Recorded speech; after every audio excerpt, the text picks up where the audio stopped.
بسم الله الرحمن الرحيم.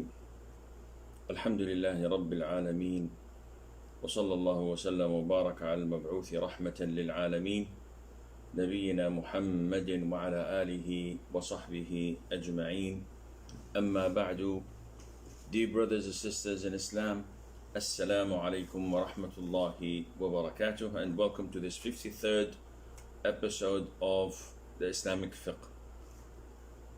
We talked about breastfeeding and suckling and all that is almost connected to it, as this is part of the chapters that deal with divorce, with marriage, and the things that make a person or a child prohibited to get married to or from. Then the jurors usually talk about a very important issue, which is custody. And a child's custody is taking care of a child when it cannot look after itself, and bring the child up looking after it physically, mentally, protecting it against anything that could be harmful to it, and so forth. So custody in Arabic is hadana, and it is derived from the word hudun, which is when you take your lap as a cradle for a child, or when you embrace a child. This is hudun. So when you take a child, you protect a child from anything that can be harmful. And of course, custody is referred to usually when divorce takes place, because while the parents are married, by default they both give custody to their children because they're still married. But once they are divorced, then this is where the dispute takes place. So what is the ruling? Custody is mandatory, it's obligatory when the parents are married, because they both have to take care of their children. This is their obligation in Islam. No one could say, no, it's not my obligation, I'm not going to take care of it. They both have to take care of the children, and usually it is the financial obligation of the father, and it's the internal obligation of the mother within the house. Yet the scholars put a lot of emphasis on the father's side, because he's the one who's supposed to upbring his children. And this is called adab, how to bring him up to be respectful, dutiful, not using vulgar words, treating people with kindness. This is usually looked after by the father. Though nowadays a stay-home mom is the best person to do this, yet due to the nature of the mother, which is based on mercy and being kind and soft, this tends to be a little bit difficult. And the strictness and the discipline of the father must show in order for the child to learn and to adopt what is being forced upon him, rather than being requested, as in the case of the mom. طيب. So this is understood when they are married, but what about when they are not married anymore? In this case, we have two options. Either the child is accepting different guardians or sort of custodians to take care of him. In this case, it's a cumulative obligation. As long as it is within the 5 or 10 people circle, one of them taking the responsibility is sufficient, so that the others would not be sinful for that. But if the child only accepts one to be his custodian and rejects the others totally, in this case it becomes an obligation upon that person. Because if that person says, no, this is my right to take the custody or to let go, I'm letting go. If this is the case, then the child would be harmed, if not maybe killed, because the child is not accepting except that particular individual. So it becomes an obligation upon that individual. Usually the mother is the one, if the divorce takes place, who assumes the position of the custodian. And we will come to mentioning this because this is the hadith of the Prophet alayhi as-salatu was-salam. When a woman divorced or was divorced by her husband wanted to take the child away from her. So she complained to the Prophet alayhi salatu was-salam, who in turn said, you have the right to the child ahead of him unless you get married. So this hadith is crystal clear that the one in charge of the custody, or in the one deserving the custody of the child, is the mother unless she gets married. Now this hadith is the main source for a lot of the schools of thought over the issue of custody. And believe me, it is not an easy thing to decide.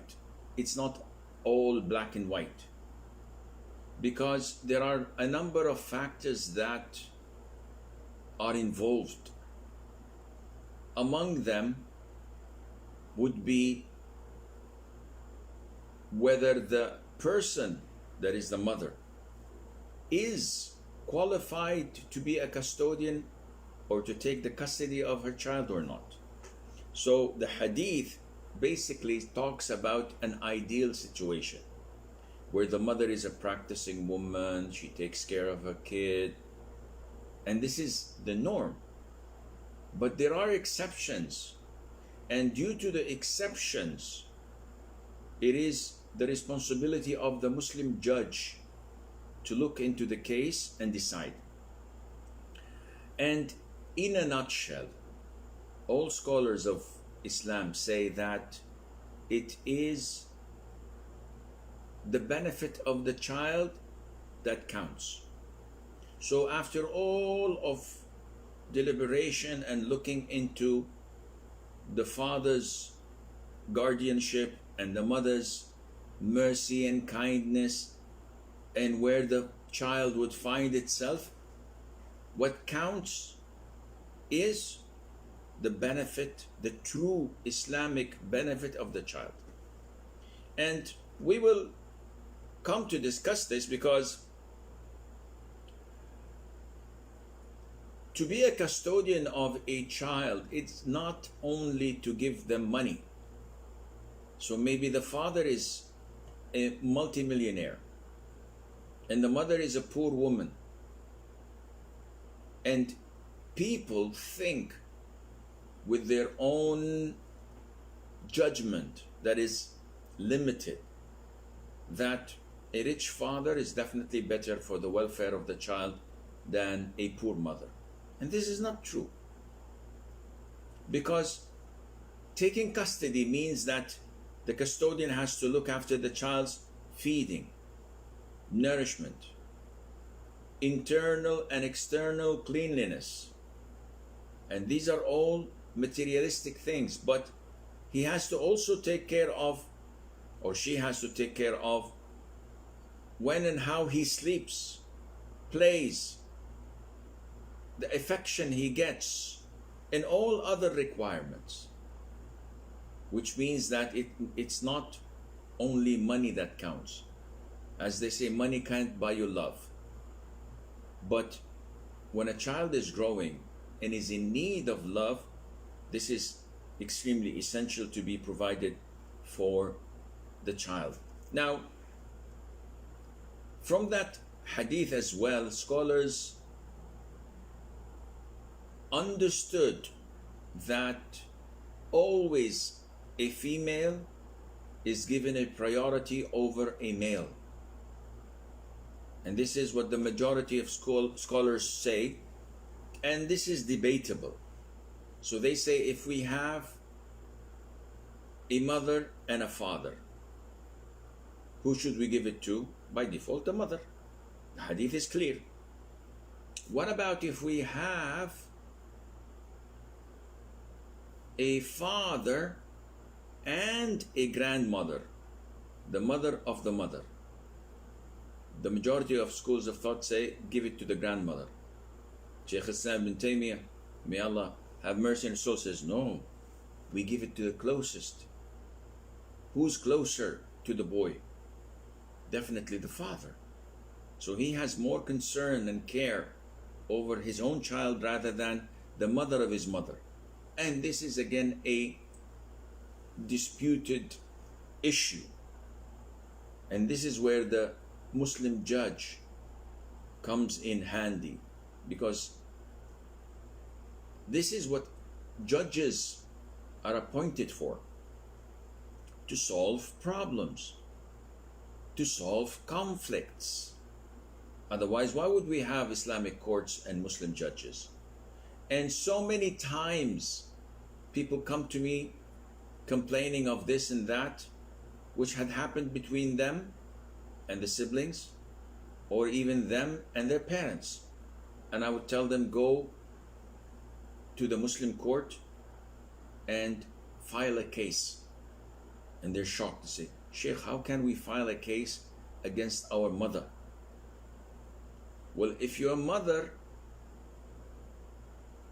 made an unfair judgment, so your father died, all of you should inherit.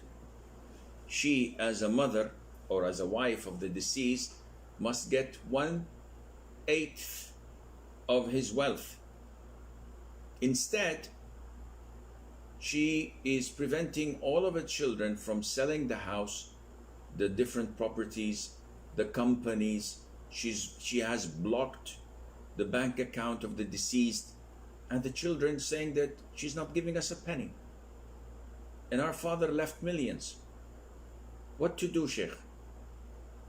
Well, the only thing possible is to go to court. Sue your mom. Oh, this is disrespectful, Sheikh. This is being undutiful. Not at all. This is your right in Islam. You're being respectful and dutiful.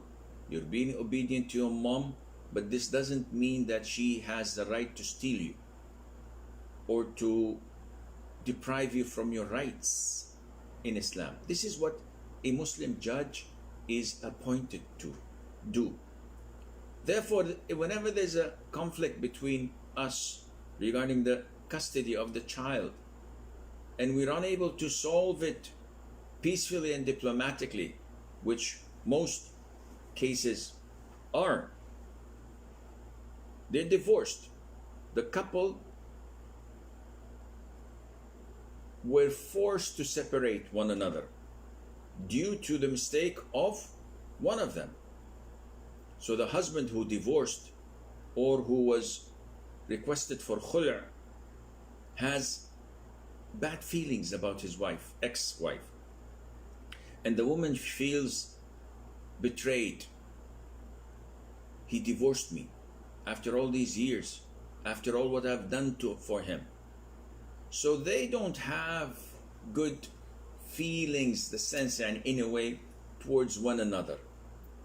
And this is why Allah mentioned in the Qur'an the beautiful verse of, through the verses of divorce, when Allah spoke about divorce and the rulings, He said, وَلَا تَنْسَوِ الْفَضْلَ بَيْنَكُمْ. Do not ever forget the good times that were between you two. And definitely, every marriage had its good times, had its ups, and had its downs.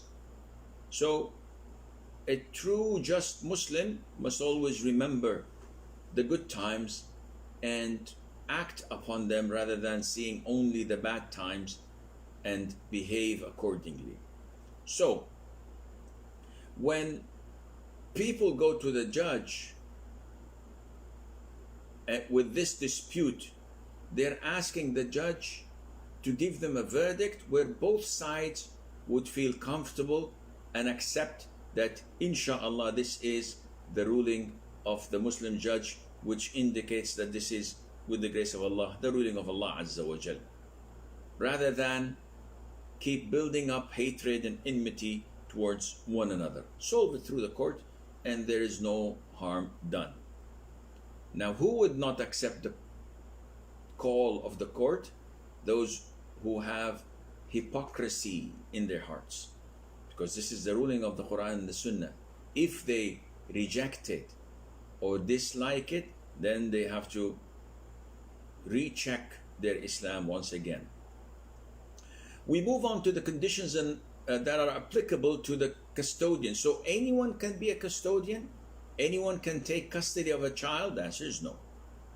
There are conditions, and these conditions, most of them are logical, and some of them are based on other evidences, but we cannot go into details.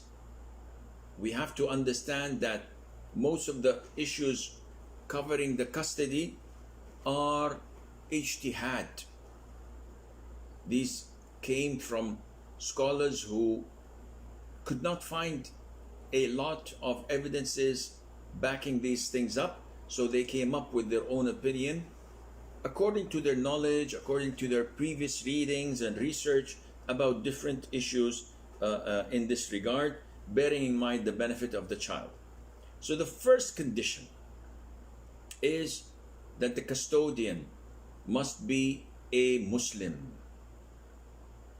Now, people must understand that Muslims have their priorities set.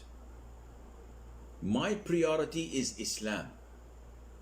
I do not care what human rights say, what the laws of a country say. What counts to me as a Muslim is what Islam says, and I have to maneuver within. And I have to weigh the pros and cons so that I would not put myself in trouble, I would not jeopardize my safety or the safety of my child. This is why whenever someone says, what's the ruling on a Muslim marrying a Christian woman? We often get this question, either due to the fact that this brother is living in a Kafir country and he's unable to get a Muslim born Muslimah, so he sees this Christian woman who doesn't have a guardian, who doesn't have any problem going out with him, dating him, and definitely marrying him is a plus, and she does not have the same requirements of a wedding, of a dowry, of this and that, like the cultural Muslim women do. So she, in another expression, if we can say that, she's cheap, not literally, but she doesn't cost much to get married to, or because she is different than the Muslim women he's used to. So he doesn't like brunettes, he likes blondes, for example. So he rushes to marry her. We say, Akhi, this is not appropriate. He says, why? Is it haram? Didn't Allah mention in chapter 5, verse 5, that we can marry women of the book, of the people of the book, Jews and Christians? So why are you saying, Akhi? I'm not saying it's haram. I'm saying it's inappropriate because we have thousands of cases where after a couple of years of enjoying marriage, after she gives birth, to 1, 2, 3 or more kids, something happens and she decides to call it a quit. Call it, if you wish, mid-age crisis. Call it that she's fed up. She found a better solution. She doesn't like your guts anymore. She doesn't like anything. She just wants a divorce. So she takes a divorce, and by law, in her kafir country, she takes the children's custody. And most likely, half of what you possess. Cars, houses, businesses, she takes half of it. This is their kafir man-made law. Then you come knocking on our doors and weeping and saying, Sheikh, what can I do? My 3 girls are with her, I can't see them, and she's taking them to church every Sunday. Sheikh, what can I do?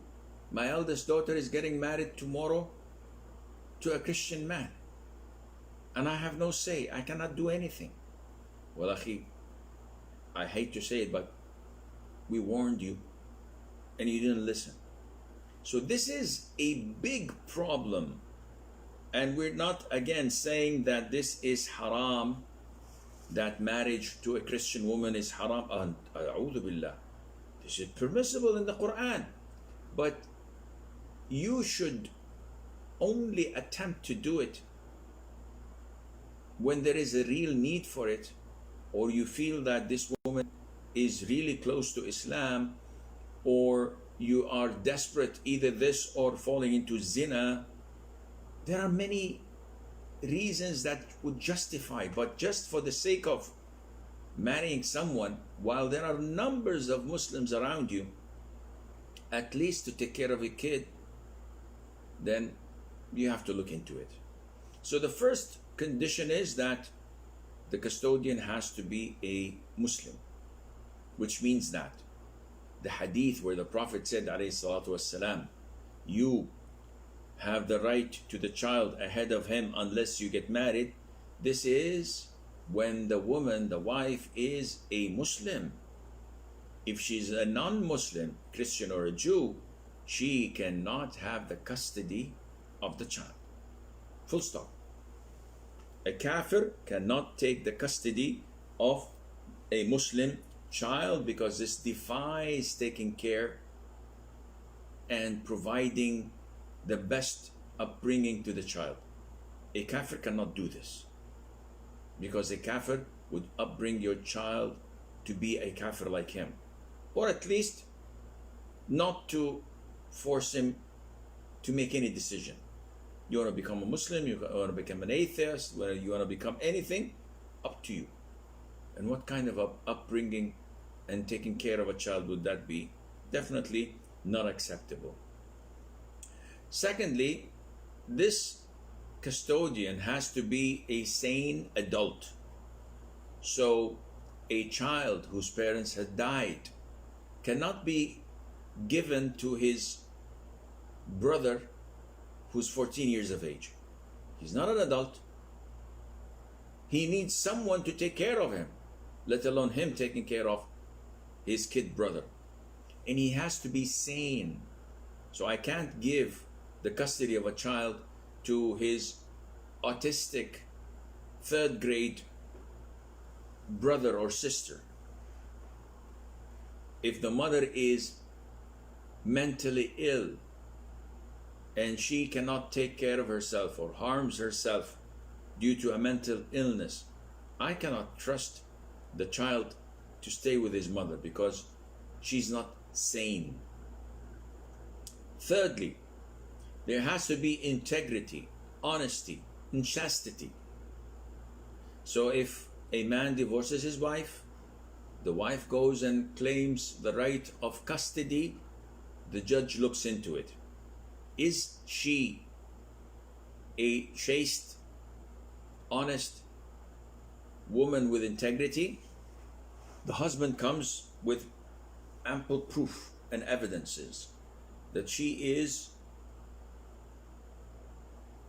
a woman that is not chaste. She has great deals of immoralities in her. She goes to nightclubs. She has boyfriends coming over, some of them staying the night. And the guy has evidences, private eyes, investigations, confessions of her relatives. And the judge can see that from the way she's dressed. She is coming to court with a miniskirt, flashing her flesh. How can he give the custody of a 5-year-old girl to such a woman? Definitely this is out of the question. And this is not something that can be black and white. So some courts consider a man shaving his beard to be fisq, an obvious apparent sin, which according to the parameters of the scholars is something that deprives a father from custody of his kids, because he's shaven, he doesn't pray in the masjid, he has a television set and he watches movies and listens to music. All of these are sins. So the majority of schools of thought say that this cannot be a good and suitable guardian to his son. Some scholars said that, whoa, now you guys are getting way overboard. Among them is Ibn al-Qayyim.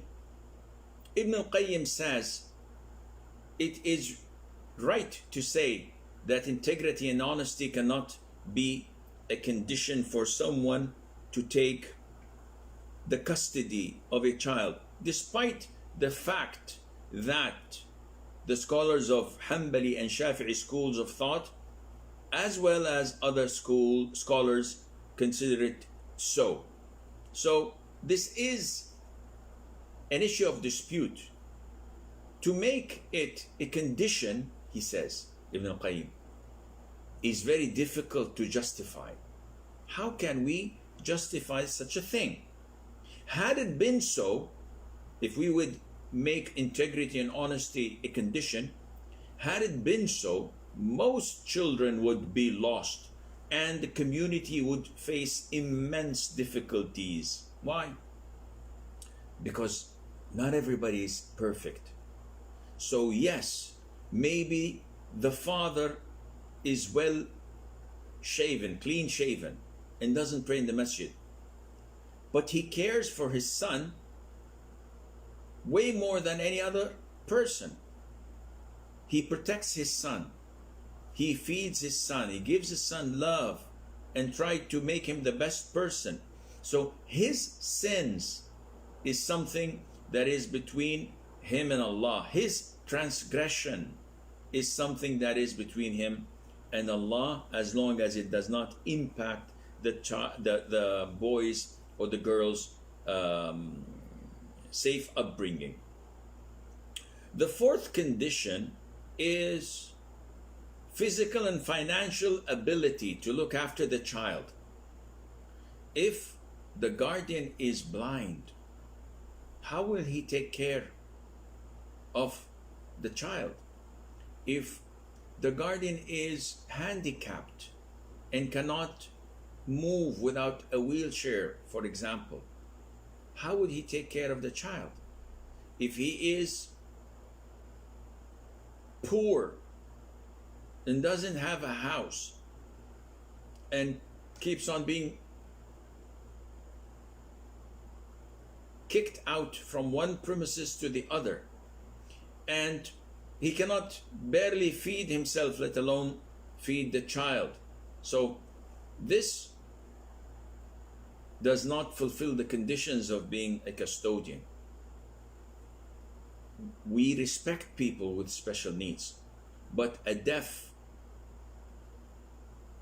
person or someone who's unable to communicate would not give the best upbringing to the child, and hence cannot be a suitable custodian to it. Fifthly, the custodian must be a person of good common sense. So, yes, he's loving, he's caring, but if he is not sensible, whatever money he has, he can spend it in a minute.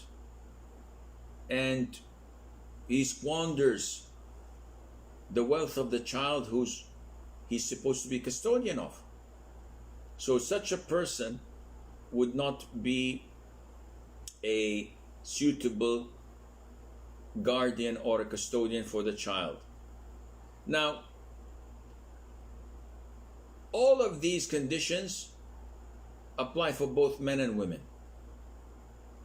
But there is a condition for the mother where the Prophet said, ﷺ, you are entitled to take care of him unless you get married. The Hanbali school of thought said that this hadith is as it is.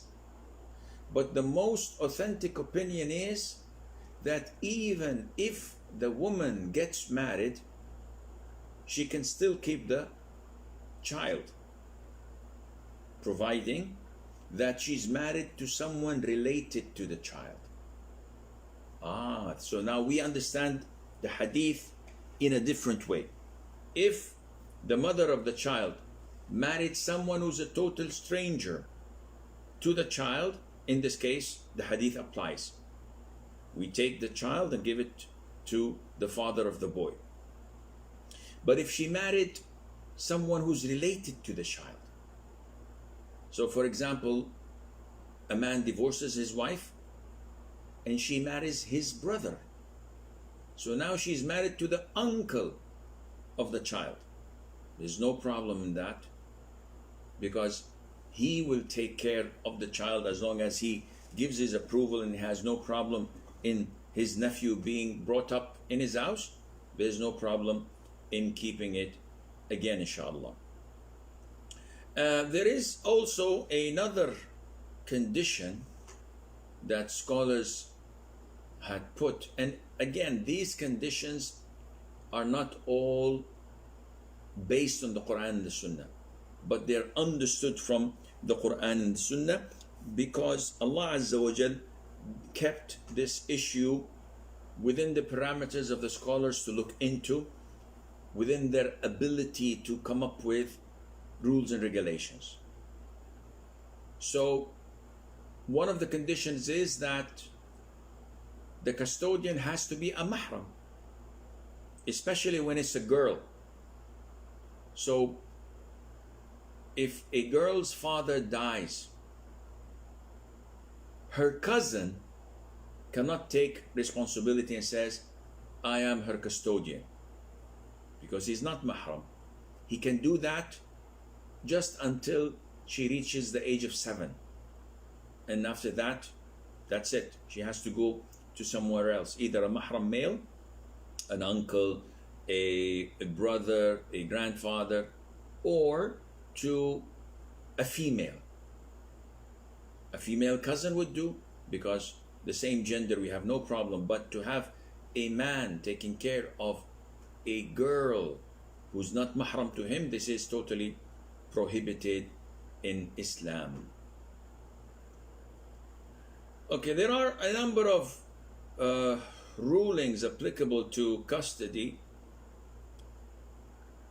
Among them is that the mother's relatives always have stronger claim to it than the father's relatives. And we said that this is what the majority of schools of thought say, yet this is not the most authentic.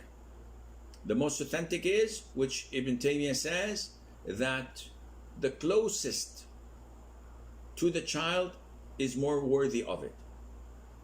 So a father and a mother, by default, the hadith says the custody is for the mother.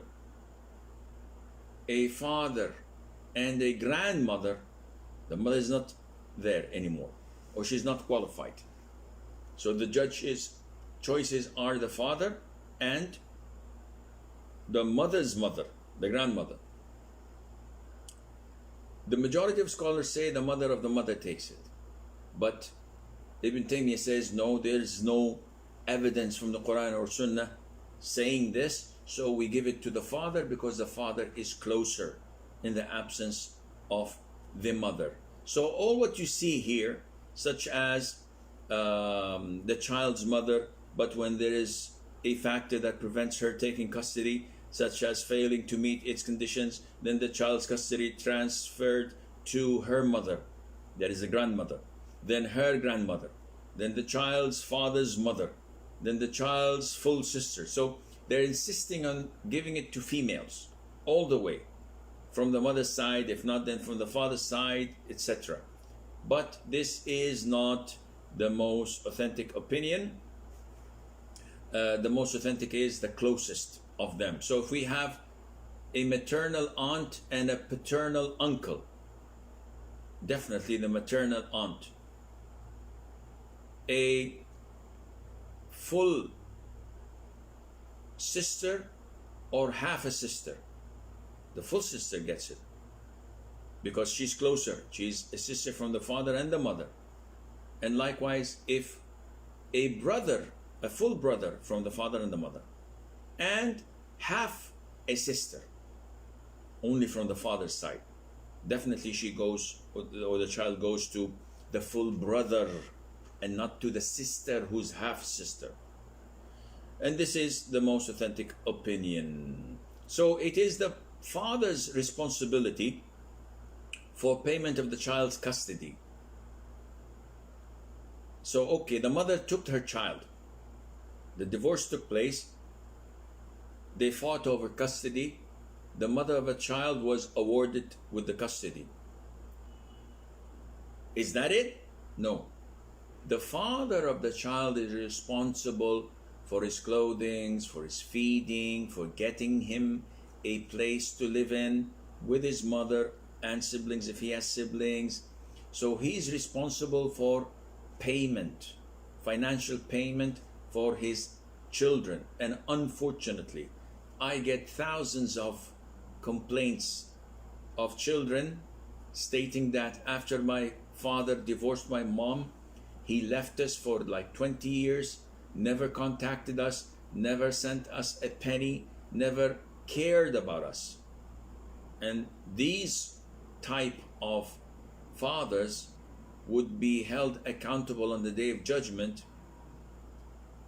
If Allah willed that they should suffer in this life, then this is a mercy from Allah, that Allah is making their torment and punishment here in this dunya. But if they are living a good life, an easy life, everything is being facilitated for them, then let it be known that in their graves after the death and on the Day of Judgment, they will suffer immensely for this grave and serious sin that they neglected their children in such a fashion. So how long should the custody be? What's the duration of it? Well, scholars say that when the child no longer needs the assistance and the care of his guardian, this is when the custody is over. So if a child is self-sufficient, he's grown up, he's become an adult, then there's no need for custody anymore. And some scholars say that this is when a boy reaches 7 years of age and a girl reaches 9 years of age. And they have different evidences backing this up. Some make it a little bit more, some make it a little bit less. And the other views are when the child reaches a level of understanding and ability to choose. He is given the right to choose. So the judge brings his father and mother and addresses the child. Who will you choose from them? And whoever he chooses, he's awarded custody. And if the child changes his mind 3 months later, then he is awarded custody to the other spouse or the other parent, because what determines the custody now is the choice of the child, and he can change as many times as he wishes. This is where he finds his heart and tranquility. So the judge immediately awards the custody to the one that the child had chosen. And this was backed by a hadith where the Prophet ﷺ told the child once, this is your father and this is your mother, take either one's hands, and the child took his mother's hand. Now, this issue of giving the choice to the child is an issue of judgment by the judge, because at the end of the day, what we want is the benefit of the child. So if the mom and dad are both righteous, practicing Muslims, would care for their child immensely, whatever the child chooses, we give the custody to that parent that the child chose. But if the child chose and explained to the judge, he says, I'd like to go with my father because my mother always nags me and tells me to study and to offer my prayer and to sleep early, while my father lets me play with the kids down the hood, and he never tells me to pray, and he makes me eat sweets and whatever I want. Immediately the judge would say, well, you are given to your mother because she knows what's good for you, and definitely your father does not know what is good for you. So what counts is al-maslahah, the benefit of the child. This is what counts most, and this is what the judge would usually take care of and be sure that it is sought after and implemented for the benefit of the boy or the girl. So we will stop here inshallah, and we will move to the questions. And in the questions we have question number 30. Faryal says, what if the husband is not taking care of his wife financially and she has to work? Well, Allah Azza wa Jal stated in the Qur'an, الرجال قوامون على النساء بما فضل الله بعضهم على بعض وبما أنفقوا من أموالهم. Men are guardians over women for two reasons. One, due to the fact that Allah preferred and favored men over women, بما فضل الله به بعضهم على بعض, and due to their financial expenditure. This is why if a husband is unable to fulfill his wife's financial duties, he's unable to provide her with a house, he's unable to provide her with a daily allowance to eat and drink and go to the doctors, etc., whether he is stingy by nature or because he's unable, in this case the wife has the right for separation, and she's not obliged to obey him, and she can also refrain from giving him intimacy at night due to the fact that he is unable to fulfill his duties as a husband. This is not a charity. It is something you have to do in exchange for what I have to do for you in return. So if a husband is not taking care of his wife financially, she has all the right to divorce him. Not to ask for khul'a, rather to divorce him, because the judge would immediately award her divorce due to this inability of the husband to provide for her. Now, she says that she has to work. No, she does not have to work. It is his job to provide for her. And if he does not, what's the point in staying in a marriage when she has to work? Might as well work and ditch him. Why stay with him if he's not man enough to provide for you? So working in general for a woman is okay as long as the conditions are fulfilled. So she can work in a segregated environment. She can work in halal jobs. She can work when there is no danger for her safety and security. Yeah, this is okay. But to say that, wallahi, my husband is not providing for me, so I have to work in a mixed office where I sit with strange men for 8 to 10 hours every day.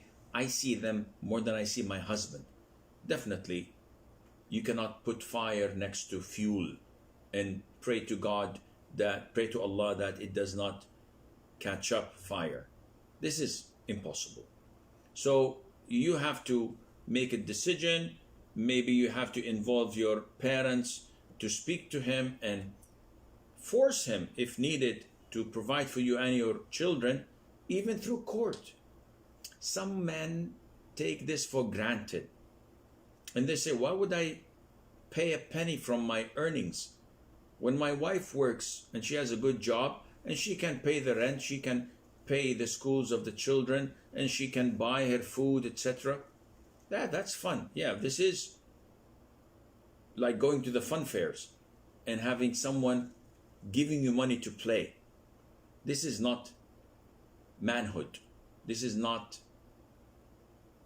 how a Muslim behave with his wife. Muhammad Tariq says, what about a man who does not give his wife her rights and does not accept to divorce or to accept khul'?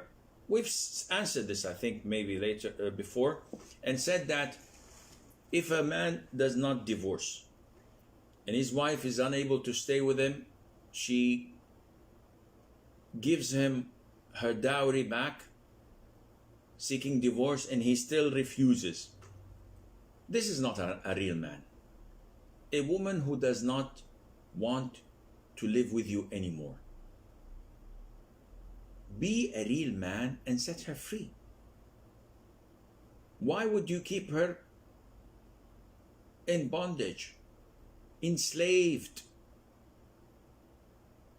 when she doesn't want to live with you anymore?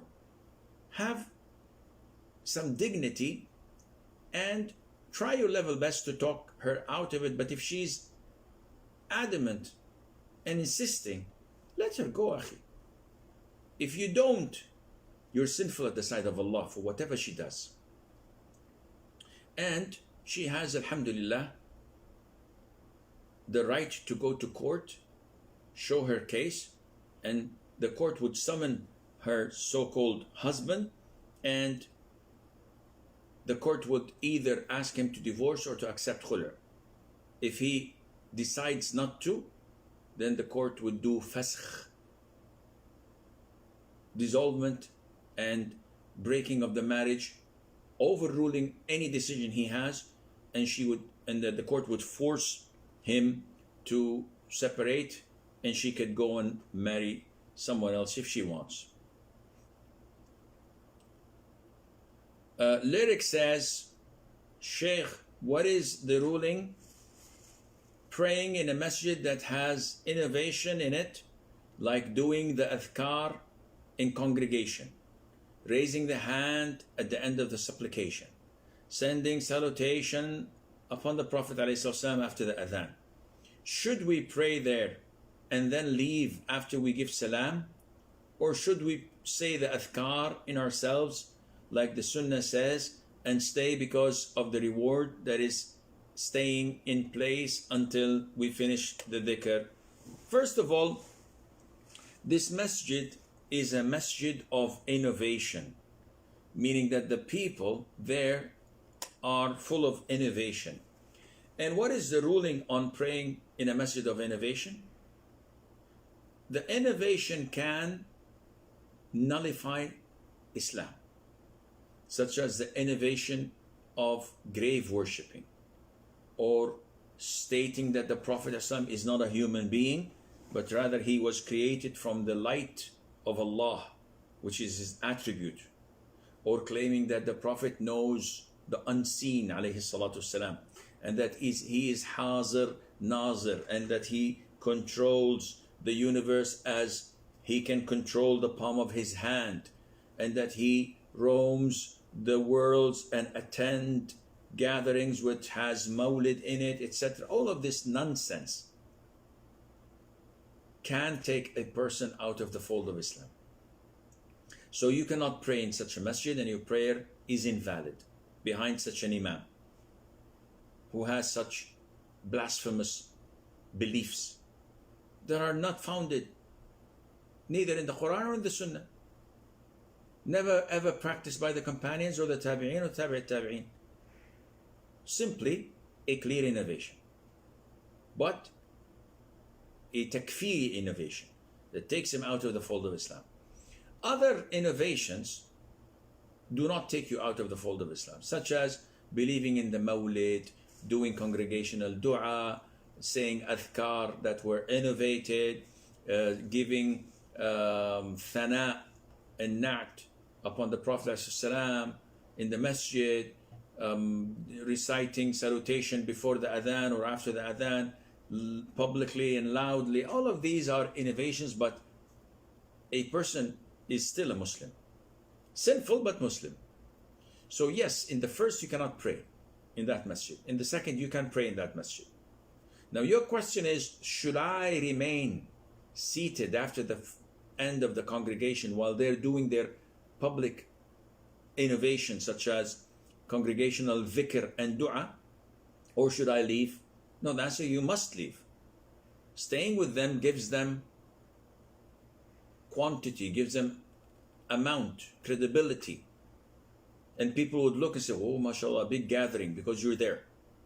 But if everyone following the sunnah immediately leaves the prayer hall or the masjid and does his adhkar on the way out, they would know that, oh, there are people following the sunnah who are not approving of this innovation. And their numbers would be less and less every single day. So this is what you should do, and Allah knows best. Lyric says, I have a question that is not maybe very essential to know, but just to gain some knowledge. We know that those who are given the book from the right are the people of paradise, and those who are given their books on the left are the people of hell. What about, but is there any fatwa for those who will go to hell until they are free from sins and then will enter Jannah? Those people from which side the book will be given? May Allah bless you. Allah knows best. This is in Allah's knowledge. We know about the people of Jannah, we know about the people of hell, the right and the left. Those are who are in between. Most likely, if eventually they will go to Jannah, they will be given their books in their right. But we don't have a clear indication, a clear line to separate between this and that. So we say Allah knows best. Safer to say that rather than to speak without knowledge. Wallahu a'lam. Fatima says, who is the double-faced one? The Prophet ﷺ said, the worst of all mankind is the double-faced one, who comes to some people with one face and to the others with another face. The hadith is crystal clear, Fatima. You can understand this from the explanation of the Prophet ﷺ. A man with a double-faced who goes to the righteous people and pretends to be righteous and practicing and making dhikr and interested in what they do as if he has nothing to do with anything else. When he goes to the sinners, to the innovators, he mocks the righteous people and practicing people. Says, well, yesterday I've been with these people, they act so funny, they speak so funny, and they are like a bunch of hypocrites. Man, I love the life you guys live, and this life of theirs is horrendous. They should, and they need to get a life. So he is a man with two faces, pretending to be this and pretending to be that. Aminata says, can someone call Allah with the 99 names every day? I've answered this before, I think, wallahi, in this platform or somewhere else. I'm not sure. But you cannot call Allah with His names as dhikr. So I cannot say 100 times, Allah, Allah, Allah, Allah. This is disrespecting Allah's names. You can call Allah with His names if you have something to say to Him. And I've said this, I think, here. Now I remember. If someone says, Ya Asim, Asim, and I said, yes. And he keeps on saying, Asim, Asim. I would say that this guy is crazy or he's disrespecting me. But if he says, Asim, give me a book, there's no problem. Here's the book.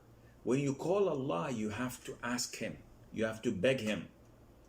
So you use the 99 names of Allah, with which is relevant to the name. So if you say, for example, the most powerful, you don't ask Allah for forgiveness. You don't say, oh, most powerful, forgive me. And when you want Allah Azza wa Jal to destroy Israel, for example, you don't say, oh, most merciful, most forgiven, destroy Israel. This is inappropriate. This means you don't know the meanings of Allah's beautiful names and attributes. So when you want forgiveness, say, Ya Rahim, irhamni, have mercy on me. Ya Ghafoor, ighfirli, have forgiveness. So you call Allah with the suitable name. And you ask Allah with what you want, rather than just repeat the name without any benefit of that, and Allah knows best. Mukhtara says, my cousin lives abroad for the past 10 years. His wife is living with her in-laws with a boy, but her husband doesn't communicate with her or his family. Is the marriage valid? The answer is yes. If the man is married to his wife, even if he does not speak to her for 50 years, she's still his wife. If he dies, she will inherit, and she has to spend the 4 months and 10 days iddah. But why would such a woman stay married to such a person? This is dependent on a number of factors. Maybe she doesn't have any place to live if she were to be divorced. So living with her in-laws is the easiest of the two evils. Maybe she has hope in him coming back one day. You never know. So these marriages are dependent on the circumstances and reasons why such no communication takes place, and they are still married without any doubt until he divorces her or she files for khula. Last question, Idris says, in the West, people with good credit can buy a car with zero interest. The dealership usually finances the car. Is this transaction permissible, especially if one has enough saved up to pay it off immediately in case of death? Now, if you did not say especially, and the statement that followed, I would have said, yeah, no problem. But when you say this, especially if one has enough saved up to pay it immediately in case of death, made me feel that this is a riba-based contract. So if you are in the West, it's a non-Muslim country, most likely, I go to the dealer's shop and GM Motors, and they have this beautiful Escalade, fully packed and beautiful. So I say, how much? And they say this is like $60,000 or $70,000. Whoa, that's a lot of money. I can't pay that. They say, no problem. You have good credit. We trust you. We checked on you, and you've never defaulted on a loan. So we will sell it to you for 5 years, where you will pay monthly X amount of money. 0 interest. So I start to drool. Wow. Okay, I'm for it. No, wait. Before you go, Sheikh, it's interest free. 0 interest. Why are you stopping me? Hold your horses. 5 years, no interest. What happens if you go past these 5 years?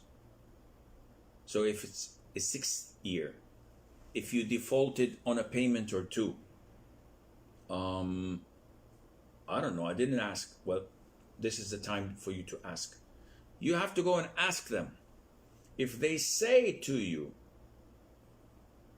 it's interest free for 5 years, after that we will take interest because you did not fulfill the conditions and did not abide by the given period of time. In this case, it's haram. It's riba based. So even if you have enough money saved to pay it immediately, then pay it immediately. Why buy in installments? This doesn't make any sense. So no, akhi, if there is a condition stipulating that if you default or if you delay payment for a month or 2 or more, that they will charge you a negligible amount of interest, this is totally haram and prohibited, and Allah Azza wa Jal knows best. This is all the time we have for today's session. Until we meet next Monday, I leave you fi amanillah. Wassalamu alaikum wa rahmatullahi wa barakatuh.